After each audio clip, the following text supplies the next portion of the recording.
वैसे तो सुधा के पास किसी भी चीज की कोई कमी नहीं थी। उसके पास पैसे और प्रॉपर्टी सब कुछ था। लेकिन वो परेशान थी तो सिर्फ और सिर्फ अपनी बहू के बुरे बर्ताव से। ऐसे ही रात को विमलेश और उसकी पत्नी ज्योति दोनों आपस में लड़ाई झगड़ा कर रहे थे। देखो, मुझे नहीं पता तुम कैसे भी अपनी माँ को वृद्धाश्रम छोड़कर आओ।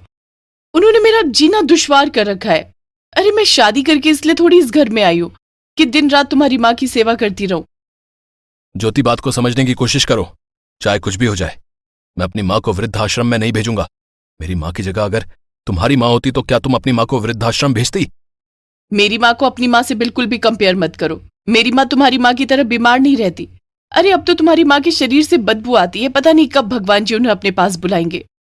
खबरदार, आज के बाद अगर मेरी माँ के बारे में ऐसे उल्टे शब्द निकाले तो याद रखना, मुझसे बुरा कोई नहीं होगा, बता रहा हूं।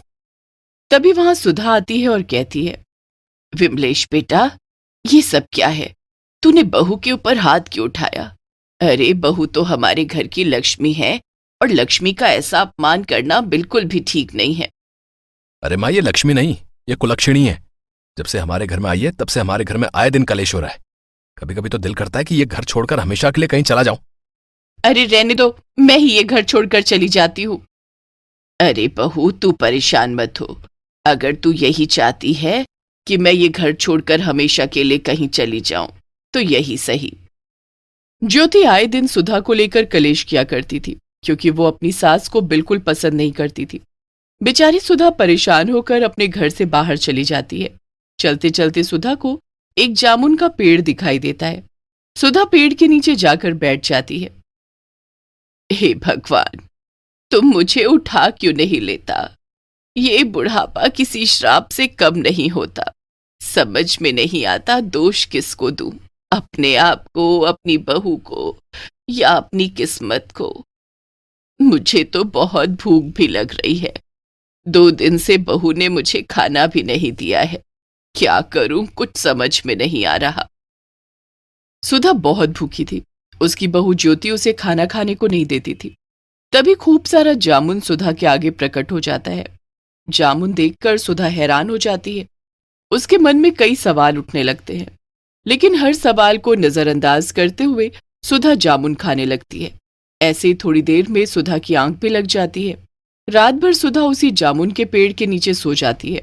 अगली सुबह विमलेश अपनी माँ को ढूंढता हुआ आता है और अपनी माँ से कहता है, माँ, तुम यहां क्या कर रही हो?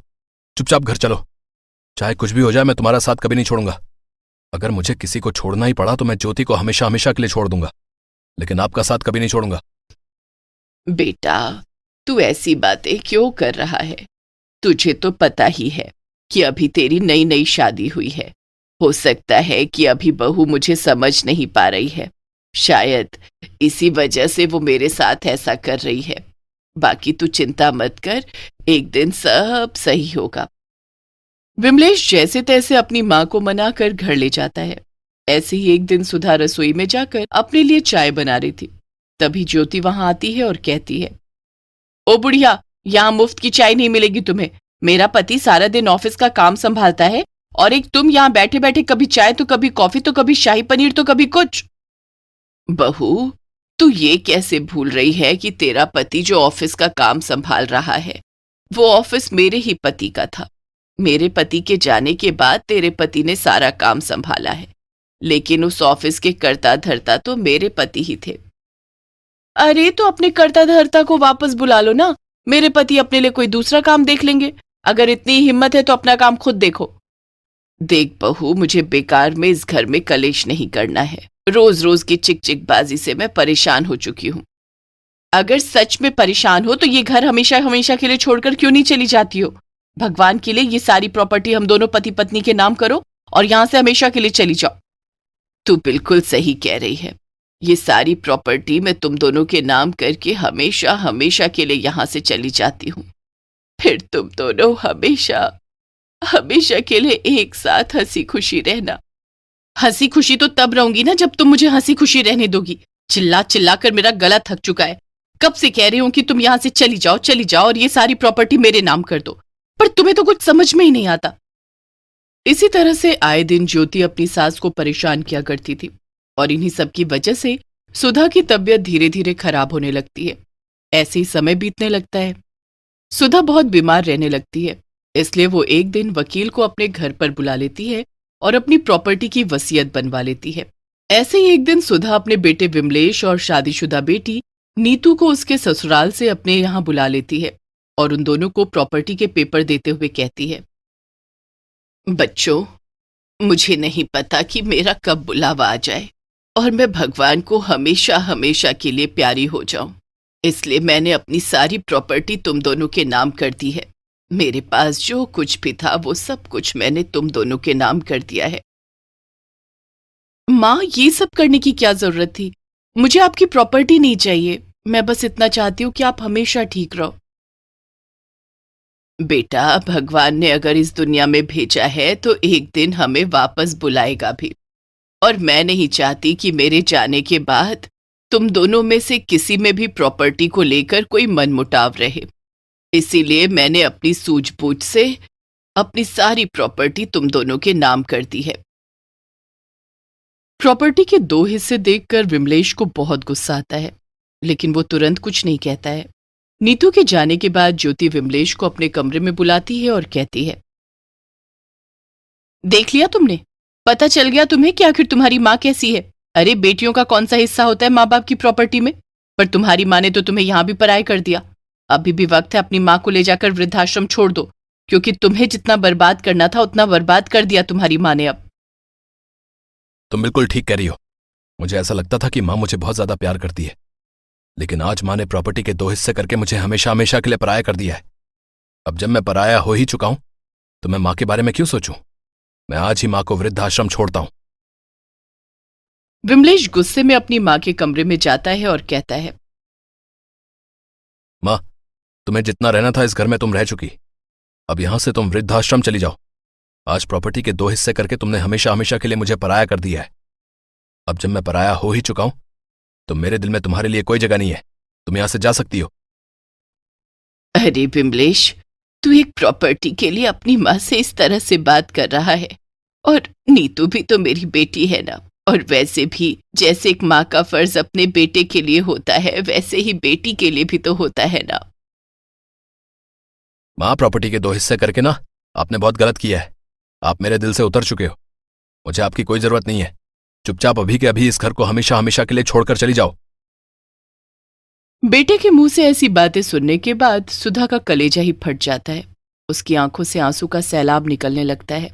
बेचारी रोती बिलखती बीमारी की हालत में अपना घर तुरंत छोड़कर वहां से हमेशा के लिए निकल जाती है। रास्ते में सुधा को वही जामुन का पेड़ दिखाई देता है। सुधा फिर से इस जामुन के पेड़ के नीचे जाकर बैठ जाती है।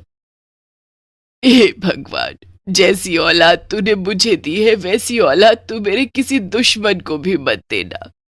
लोग बेटा इसलिए पैदा करते हैं कि आगे जाकर वो हमारा सहारा बनेंगे, पर आजकल के बेटे अपने माँ बाप को बोझ समझते हैं। सुधा के इतना बोलते ही वो जामुन का पेड़ सुधा से बोलता है, सुधा, तुम रो क्यों रही हो? इस दुनिया में जो कुछ भी होता है, इंसान सब कुछ अपने कर्मों के हिसाब से ही करता है। इसीलिए तुम्हें परेशान होने की जरूरत नहीं है। आज जो कुछ भी तुम्हारे साथ हुआ है वो कल को तुम्हारे बहू बेटे के साथ भी होगा, क्योंकि वक्त आने पर सबको अपने किए की सजा मिलती है। कौन हो तुम? मेरे सामने आओ, कौन हो तुम? मैं तुम्हारे सामने ही तो हूं। जिस पेड़ के नीचे तुम बैठी हो मैं वही पेड़ हूं, जादुई जामुन का पेड़। मैं कई दिनों से देख रहा हूं कि तुम बहुत परेशान हो। तुम्हारी परेशानी मैं अच्छे से समझ रहा हूं। जादुई जामुन के पेड़ की बातें सुनने के बाद सुधा बहुत ज्यादा भावुक हो जाती है और वो पेड़ को गले से लगा लेती है और रोने लगती है। तभी जामुन का पेड़ सुधा से बोलता है, अरे मेरी मां, तुम रो मत। तुम्हें इस तरह से रोता हुआ देखकर मुझे बहुत तकलीफ हो रही है। आज मैं खुद को बहुत बेबस महसूस कर रही हूँ। समझ में नहीं आ रहा कि क्या करूं। आखिर कहाँ जाऊं मैं? मेरे पास रहने के लिए घर भी नहीं है। तुम परेशान क्यों होती हो? मैं हूं ना। मैं एक जादुई जामुन का पेड़ हूं। रुको, मैं अभी तुम्हारी परेशानी हमेशा के लिए खत्म कर देता हूं। इतना बोलकर जादुई जामुन का पेड़ सुधा के लिए एक जामुन का सुंदर सा घर बना देता है। जामुन का घर काफी सुंदर था। उसे घर के अंदर बहुत सारी चीज जामुन की ही बनी हुई थी, जैसे जामुन का बेड, जामुन की टीवी, जामुन का सोफा। सुधा को अपना नया घर बहुत पसंद आता है। सुधा अपने नए घर में प्रवेश करती है। घर के अंदर का नजारा देखकर सुधा की आंखें फटी की फटी रह जाती हैं। घर बहुत बड़ा था। सुधा अपने नए घर में हंसी खुशी रहने लगती है, तो वही जादुई जामुन का पेड़ हमेशा सुधा की मदद करता है और इस तरह से सुधा हंसी खुशी अपने जीवन में अकेले ही आगे बढ़ती है। रामू गुस्से में घर से निकलकर कहीं जा रहा था, क्योंकि सुबह सुबह ही दोनों पति पत्नी में झगड़ा हो गया था। जब देखो तब सुबह सुबह मुझसे लड़ाई झगड़ा करने लगती है। अरे उसे क्या लगता है कि मुझे कोई टेंशन नहीं है? अरे मैं भी चाहता हूं कि अपने परिवार को एक अच्छा जीवन दूं, पर क्या करूं, कभी कभी बहुत लाचार हो जाता हूं। मैं दिन भर में दिहाड़ी मजदूरी करता हूं, उसके बावजूद मुझे इतने पैसे नहीं मिल पाए कि मैं अपने घर परिवार को अच्छे से खुश रख पाऊं। रामू बहुत गुस्से में था। वो एक नारियल के पेड़ के नीचे जाकर बैठ जाता है और बकबक करने लगता है। आज मैं काम पर ही नहीं जाऊंगा। सारा दिन इसी नारियल के पेड़ के नीचे बैठा रहूंगा। मैं काम करने के बावजूद सारा दिन अपनी बीवी की खरी खोटी सुनते रहो कि मैं कुछ करता ही नहीं है। अगर ऐसा है तो यही सही। तभी एक नारियल रामू के सर पर गिरता है। नारियल से रामू को सर में चोट लग जाती है। रामू गुस्से में उस नारियल को उठाकर वहीं पास में एक नदी थी, उसमें फेंकने जाता है। तभी नारियल से आवाज आती है, अरे रामू, रुको, लगता है बहुत ज्यादा ही गुस्से में हो तुम। अरे ये क्या, तुम तो इंसानों की तरह बोल रहे हो। देखो, अगर तुम मुझसे कोई फालतू का हंसी मजाक करना चाहते हो ना, तो मैं तुम्हें पहले ही बता रहा हूं कि मेरा दिमाग बहुत खराब है, बहुत गुस्से में हूं मैं। अभी मुझसे मजाक करना तुम्हारे लिए बहुत महंगा पड़ सकता है। अरे बाबा, शांत हो जाओ। ज्यादा गुस्सा करना सेहत के लिए बिल्कुल भी अच्छा नहीं है। और वैसे भी मैंने तुम्हारा क्या बिगाड़ा है जो तुम मुझसे इतना ज्यादा गुस्सा हो? एक तो मैं वैसे ही परेशान हूं, ऊपर से थोड़ी देर में खुद को शांत करने के लिए नारियल के पेड़ के नीचे आकर बैठा ही था। ऊपर से तुम अपना भारी भरकम भार लेकर मेरी खोपड़ी पर गिर गए। गिरने के लिए इस दुनिया में जगह कम पड़ गई थी क्या? है, मेरी खोपड़ी मिली थी क्या तुम्हें गिरने के लिए? है? अरे बाप रे, तुम तो बहुत ज्यादा गुस्सा हो। वैसे मुझे माफ करना, वो तो गलती से मैं गिर गया, वरना मेरा कोई इरादा नहीं था तुम्हारी खोपड़ी पर गिरने का। वैसे ये बताओ, तुम परेशान क्यों हो? मैं तुम्हें क्यों बताऊं कि मैं परेशान क्यों? मेरी परेशानी जानने के बाद तुम मेरा मजाक उड़ाओगे, यही चाहते हो ना तुम? अरे नहीं बाबा, मुझे तुम्हारा मजाक बनाकर क्या मिलेगा? वैसे भी मैं तुम्हारी तरह इंसान थोड़ी हूं, मैं तो एक जादुई नारियल हूं। अगर चाहते हो तो मुझे अपनी परेशानी बता सकते हो, क्या पता मैं तुम्हारी कोई मदद कर पाऊं। अब क्या बताऊं मैं तुम्हें? एक तो मैं वैसे ही गरीब हूं, अपने पूरे परिवार को एक अच्छा जीवन देने के लिए दिन रात मेहनत करता हूं। ऊपर से जो भी थोड़े बहुत पैसे कमाकर लाता हूं, उसके लिए मेरी बीवी रोज मुझे ताने देती है। उसे ऐसा लगता है कि मैं कुछ करता ही नहीं, सारा दिन इस तपती धूप में मटर गश्ती करता हूं। अच्छा, तो ऐसी बात है। कोई बात नहीं, अब से तुम्हें परेशान होने की जरूरत नहीं है। अब से मैं हमेशा तुम्हारे साथ रहूंगा और हमेशा तुम्हारी मदद करूंगा, क्योंकि मैं तो एक जादुई नारियल हूं और मुझे तो हर जरूरतमंद लोगों की मदद करने में बहुत खुशी मिलती है। जादुई नारियल पाकर रामू बहुत खुश था और वो उस नारियल को अपने घर ले जाता है और अपने घर के मंदिर में रख देता है। ऐसे ही अगली सुबह रामू के घर कर्जदार आता है और वो रामू से कहता है, अरे ओ रामू, कहाँ मर गया निकम्मे? अरे भाई, पैसे देने का मन नहीं है क्या तेरा? है, देख रहा हूँ धीरे धीरे 3 महीने गुजर गए, लेकिन तूने अभी तक का आधा पैसा भी मुझे वापस नहीं किया है। अरे चाहता क्या है तू? है कि पूरे गांव के सामने मैं तेरी बेइज्जती करूं? अरे मालिक, मैं क्यों चाहूंगा कि आप मेरी बेइज्जती करो? आपको तो पता ही है कि मेरे घर के हालात अभी कुछ ठीक नहीं है। दिन का मुश्किल से 500 रुपए कमा लेता हूं और उसी से जैसे तैसे अपना और अपने परिवार का गुजारा कर रहा हूं। और रही बात आपके पैसों की, तो आप उसकी भी चिंता मत करो, मैं समय रहते ही आपके पैसे आपको वापस कर दूंगा। अबे समय रहते अब कौन सा समय आएगा बे? हैं तेरे पैसे देने का? बता। एक तो 3 महीने निकल गए, 3 महीने में तूने अब तक 1 रुपया नहीं दिया है। कभी कभी तो लगता है कि तेरे मन में मेरे पैसों को लेकर बेईमानी आ गई है। मेरा नाम रामू है और आज तक मैंने कभी बेईमानी नहीं की है। रही बात आपके पैसों की, तो पहले तो रामू कर्जदार के आगे हाथ जोड़ रहा था, फिर रामू को एकदम से वही जादुई नारियल याद आता है। रामू अपने घर के मंदिर में जाता है और जादुई नारियल से बोलता है, जादुई नारियल, मुझे तुम्हारी मदद चाहिए। अभी मेरे घर पर कर्जदार आया है। कर्जदार को पैसे देने के लिए मेरे पास बिल्कुल भी पैसे नहीं है, इसलिए मुझे तुम्हारी मदद चाहिए। तुम कुछ करो ना जादुई नारियल, ताकि हमेशा के लिए मैं इसे अपने घर से भगा दूं। रात में दम कर दिया है इस नालायक ने। अरे रामू, तुम चिंता मत करो, अभी मैं तुम्हें पैसे देता हूं। जादुई नारियल रामू को कर्ज चुकाने के लिए पैसा दे देता है।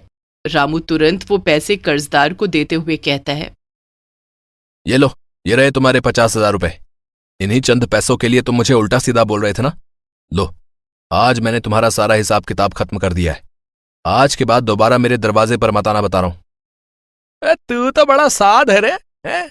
अभी तो बड़ा बेबस बन रहा था, हाथ जोड़कर मुझे अपनी गरीबी का गीत गा रहा था, और अचानक से इतने सारे पैसे कहां से आ गए रे तेरे पास? हैं? कहीं कोई तिजोरी की चाबी लग गई है क्या तेरे हाथ? मैंने तुम्हें तुम्हारे पैसे वापस कर दिए ना, अब चुपचाप अपने घर जाओ। पैसे कहां से आए या फिर मैं कहां से पैसों का इंतजाम करके लाया हूं, तुम्हें इससे कोई मतलब नहीं होना चाहिए। रामू की बात सुनकर कर्जदार को गुस्सा आ जाता है और वो गुस्से में वहां से चला जाता है।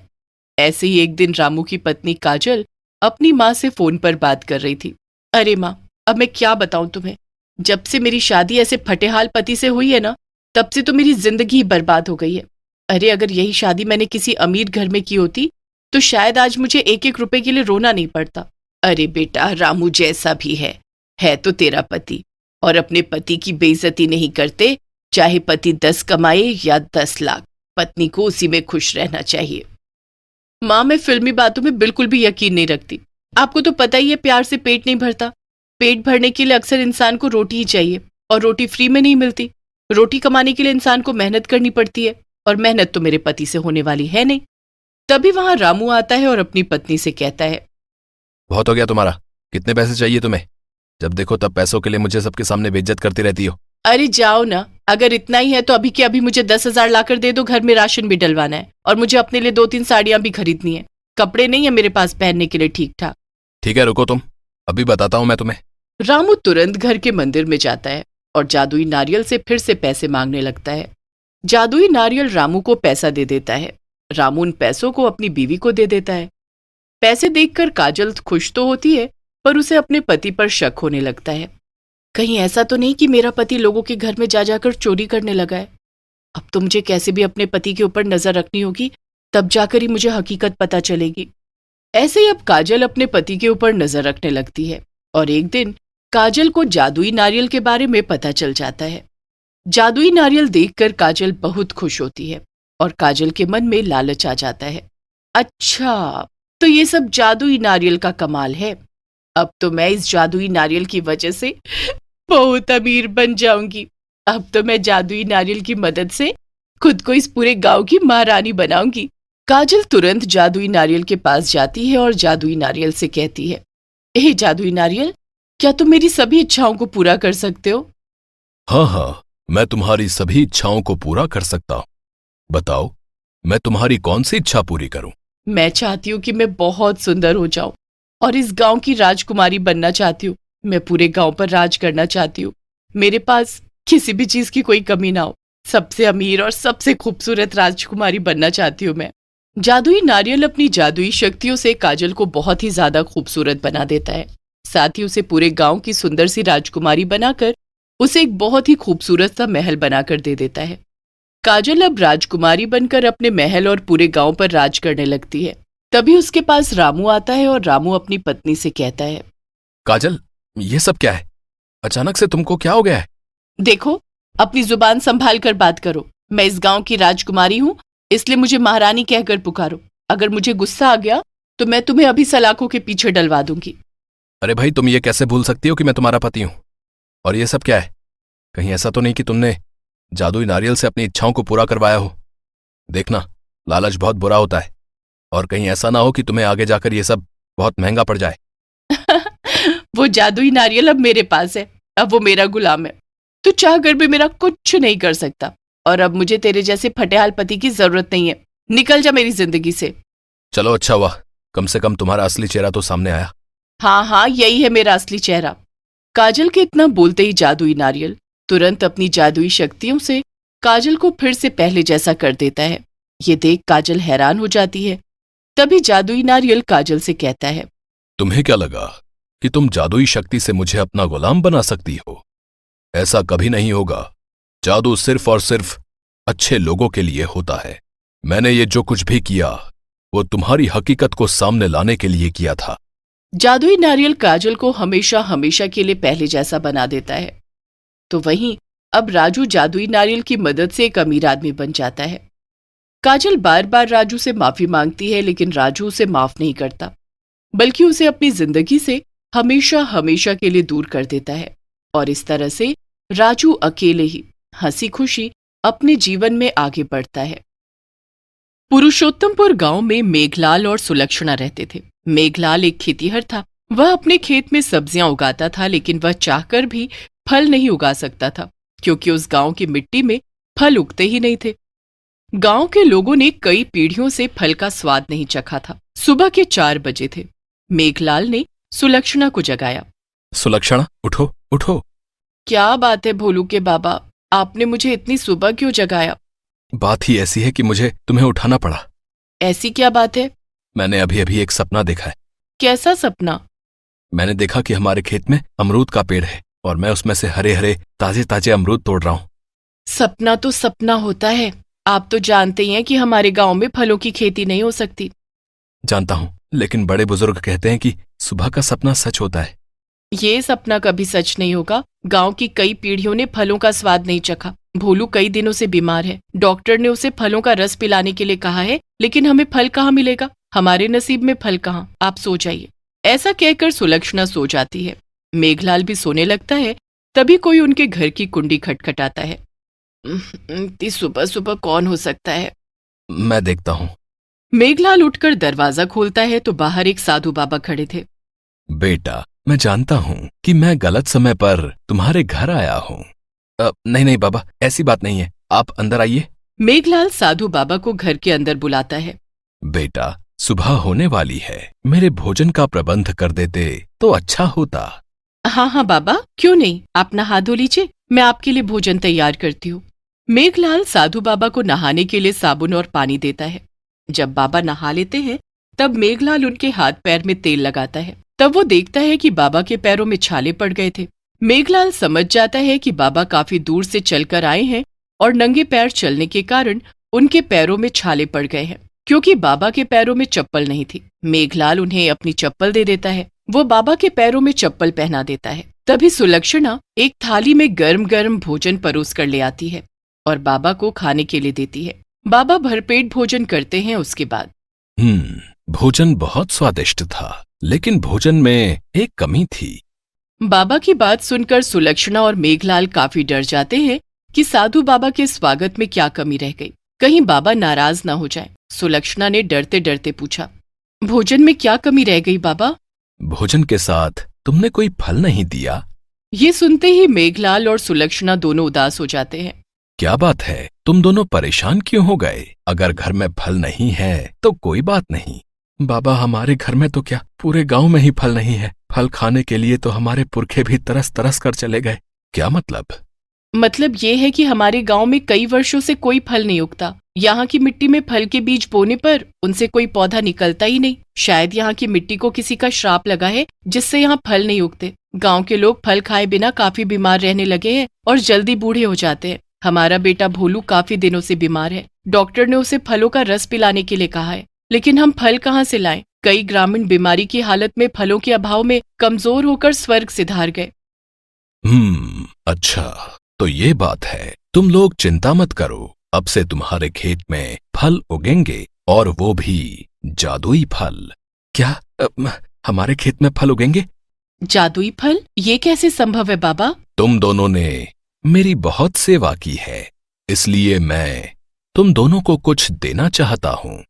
बाबा ने अपनी पोटली में हाथ डाला और कुछ फलों के बीज निकालकर मेघलाल को दे दिया। ये क्या है? इन्हें आज ही अपने खेत में रोप देना और फिर कल देखना।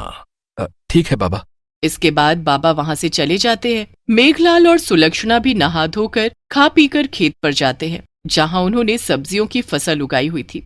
पहले सब्जियों की फसल काट लेता हूँ, उसके बाद इन बीजों को लगाऊंगा। सुलक्षणा और मेघलाल दोनों मिलकर सब्जियों की फसल काट लेते हैं।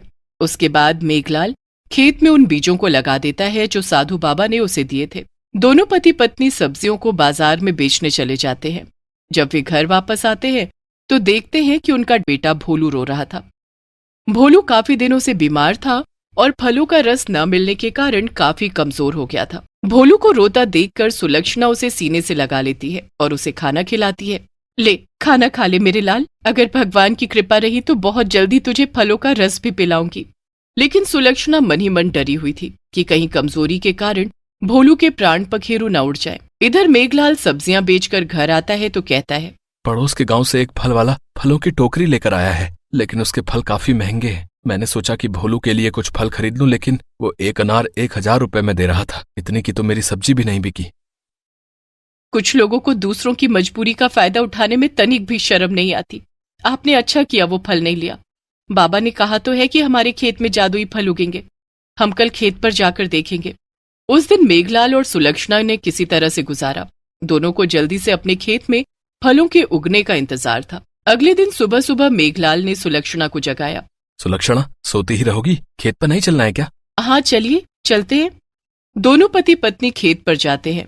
वहां वो देखते हैं कि उनके खेत में आम, अमरूद, अनार, सेब, पपीता और काफी सारे फल लगे हैं। अरे ये तो चमत्कार हो गया। देखो देखो, मेरा सपना सच हो गया। मेघलाल एक अमरूद तोड़ता है और उसे खाने लगता है। कितना स्वादिष्ट और रसीला अमरूद है। वे दोनों जल्दी जल्दी सारे फल तोड़ने लगते हैं।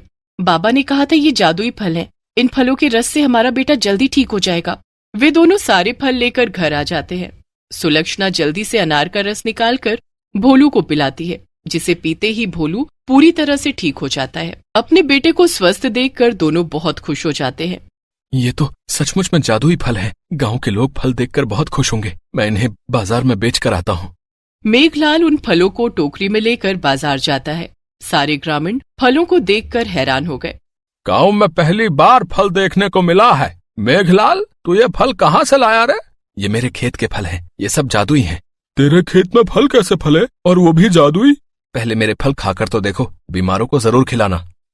पूरे गांव में खबर फैल जाती है कि मेघलाल जादुई फल बेच रहा है। सारे ग्रामीण फल खरीदने के लिए टूट पड़ते हैं। देखते ही देखते मेघलाल के सारे फल बिक जाते हैं। ग्रामीणों ने जब वो जादुई फल खाए तो बीमार तुरंत ठीक हो गए। कमजोर लोगों में ताकत आ गई। बूढ़े जवान होने लगे और लोगों की हर तरह की बीमारी दूर हो गई। इसके बाद तो जैसे मेघलाल के घर के सामने लोगों का तांता लग गया। हर कोई जादुई फल खरीदने के लिए बेचैन था। अरे सुलक्षणा, हमें भी जादुई फल चाहिए। कभी फल का स्वाद नहीं चखा। सुना है तेरे खेत के फलों में बहुत स्वाद है। मिलेगा, सबको फल खाने को मिलेगा, लेकिन अब अगला फल आने में वक्त तो लगेगा ना चाची। थोड़े दिन इंतजार करो। तू अपने खेत पर चलकर देख तो सही, शायद कुछ फल बचे हो। तुम मानती नहीं हो चाची, तो चलो चलकर अपनी आंखों से देख लो। मेघलाल और सुलक्षणा उस महिला को लेकर अपने खेत पर जाते हैं तो देखते हैं कि उनका खेत जादुई फलों से भरा हुआ था। ये देखकर तीनों चौंक जाते हैं। वो महिला काफी खुश हो जाती है और ढेर सारे जादुई फल खरीदकर घर ले जाती है। मेघलाल और सुलक्षणा फिर से सारे फल तोड़ लेते हैं और गांव में बेच देते हैं। गांव वालों को पहली बार जादुई फल खाने को मिल रहा है। ये जानते हुए भी दोनों ने इस बात का फायदा नहीं उठाया और फलों को सस्ते दाम में बेचते थे। एक दिन गांव वालों ने मेघलाल से कहा कि क्या हमारे खेत में कभी फल नहीं उगेंगे। तब मेघलाल ने उन्हें उस बाबा के बारे में बताया जिन्होंने उसे जादुई फलों के बीज दिए थे। क्या बाबा दोबारा कभी नहीं आएंगे? ये तो नहीं पता, लेकिन वो कोई साधारण बाबा नहीं थे। अगर वो कभी आए तो मैं उनसे ये बात जरूर कहूंगा। ऐसे ही थोड़े दिन गुजर गए। मेघलाल और सुलक्षणा के जादुई फल खाकर गांव वाले काफी तंदुरुस्त हो गए थे। अब गांव में कोई भी बीमार नहीं था। कुछ दिन के बाद वो साधु बाबा फिर से उनके घर आए। इस बार दोनों ने उनसे कहा कि बाबा कुछ ऐसा करो कि दूसरे ग्रामीणों के खेत में भी फलों की खेती हो सके। ठीक है, ये बीज ले लो और गांव के सभी खेतीहरों में बांट दो। उनके खेत में भी फलों की खेती हो सकेगी, लेकिन उनके फल जादुई नहीं होंगे। अब ठीक है बाबा। बाबा के जाने के बाद मेघलाल ने गांव के खेतीहरों को बाबा की कही हुई बात बताई और उन्हें वो बीज दिए। कोई बात नहीं भैया, हमारे खेतों में भी फलों की खेती हो सकेगी, वही बहुत है। जादुई फल तो हम तुमसे ले लेंगे। उस दिन के बाद से पुरुषोत्तमपुर गांव में फलों की खेती होने लगी, लेकिन जादुई फल केवल मेघलाल और सुलक्षणा के ही खेत में उगते। दूर दूर से लोग उनसे जादुई फल खरीदने आते, जिसे खाकर वे सदा सेहतमंद और जवान बने रह सके।